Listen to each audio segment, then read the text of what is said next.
Bad news. Carbon tax isn't gone. Mark Carney just rebranded it and hoped you wouldn't notice. The ongoing debate surrounding carbon taxes in Canada has reached a critical juncture, particularly with the recent developments under the leadership of Mark Carney, the new Prime Minister and head of the Liberal Party. While Carney has publicly claimed to eliminate the carbon tax, many critics, including Franco Terzano of the Canadian Taxpayers Federation, argue that this is merely a rebranding effort rather than a genuine repeal. Terzano's insights, particularly from his book, Axing the Tax, highlight a significant concern. Regardless of the terminology used, a carbon tax fundamentally increases costs for Canadians. The argument posits that while politicians may attempt to repackage this policy, the underlying effects remain unchanged. The burden of these costs ultimately falls on everyday citizens, impacting their wallets and livelihoods. Carney's administration has shifted its focus to targeting big polluters, suggesting that industries will bear the brunt of carbon pricing while households will receive benefits through rebates for energy-efficient upgrades and fuel-saving vehicles.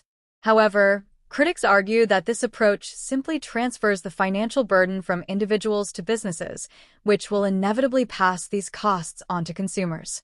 This raises questions about the effectiveness of such a strategy in genuinely alleviating the financial strain on Canadian families. It is essential to recognize Carney's historical role in the development of carbon pricing policies. As a key architect of the original carbon tax, he has defended its implementation in various forums, advocating for a long-term vision that includes stringent regulations and ambitious climate goals.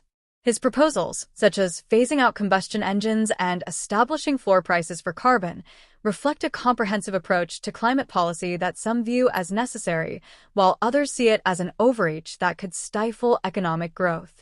The narrative surrounding the carbon tax has evolved, especially in light of public pushback. The Liberal Party, once staunch supporters of the carbon tax, has had to recalibrate its stance due to mounting pressure from constituents. This shift illustrates the power of collective action among Canadians who have voiced their concerns and demanded accountability from their leaders. The resistance has not been just a political maneuver, it has been a grassroots movement fueled by ordinary Canadians determined to fight against policies they believe threaten their economic stability. Terzano's book serves as a testament to this grassroots movement, chronicling the resistance against what many perceive as an elitist imposition of carbon taxes. It emphasizes the importance of informed citizenry and the need for ongoing vigilance in the face of policy changes that may not be in the best interest of the public. The narrative also addresses how individuals and communities mobilize to challenge the status quo, making their voices heard in a political landscape that often seems distant from the realities faced by everyday Canadians. As the political landscape continues to shift, the implications of Carney's policies will be closely scrutinized. While he may present a new framework for carbon pricing, the fundamental issues surrounding affordability and economic impact remain at the forefront of the debate. Pierre Poilievre, leader of the Conservative Party, has been vocal in opposing the carbon tax, framing it as a detrimental policy that harms Canadian families and businesses. His critique resonates with many who feel the strain of rising costs attributed to policies that were ostensibly designed to combat climate change. Critics of Carney's approach contend that a temporary suspension of the carbon tax is simply a tactical move to deflect criticism during an election period. The law enabling the carbon tax remains intact, and while the consumer-facing price may be set to zero today, there is concern that it could return with a vengeance once the political dust settles. This creates uncertainty for Canadians who are already grappling with rising living costs and economic pressures. The conversation around carbon pricing is not merely about environmental policy, it is intrinsically linked to the broader economic landscape of Canada. As Carney pushes for policies that may ultimately lead to increased costs for consumers, the question remains, who truly benefits from these changes? The promise of rebates and incentives sounds appealing, but if the foundational structure of carbon pricing remains, Canadians could find themselves facing higher prices regardless of the government's assurances.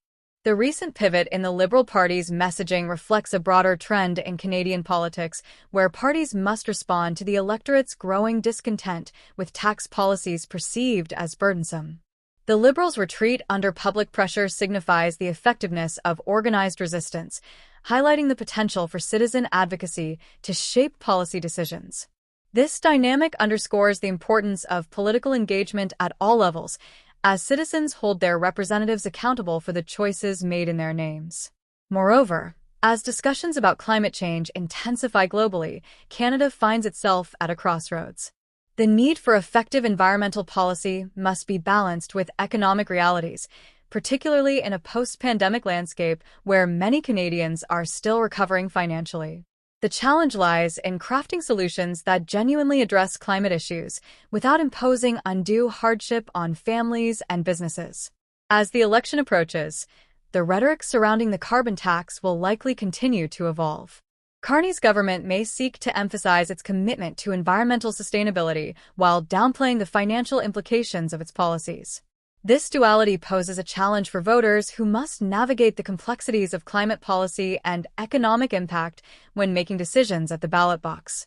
The role of independent voices and organizations like the Canadian Taxpayers Federation is crucial in this narrative. They provide a platform for Canadians to express their concerns and advocate for transparency in government actions. Terzano's work not only sheds light on the intricacies of carbon taxation but also serves as a rallying cry for those who believe that financial responsibility should not be sacrificed in the name of environmental policy. As public discourse shifts, the implications of the carbon tax debate will extend beyond immediate financial considerations.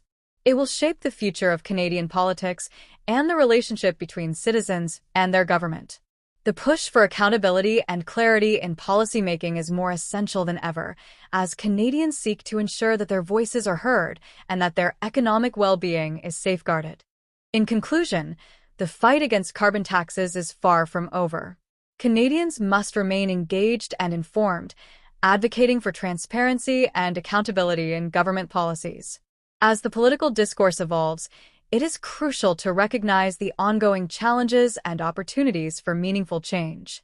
With collective action and a commitment to understanding the complexities of these issues, Canadians can continue to push for a future that balances environmental responsibility with economic viability. The stakes are high, and the path forward requires vigilance, collaboration, and a willingness to challenge the status quo to ensure that the voices of everyday Canadians are heard and respected in the halls of power.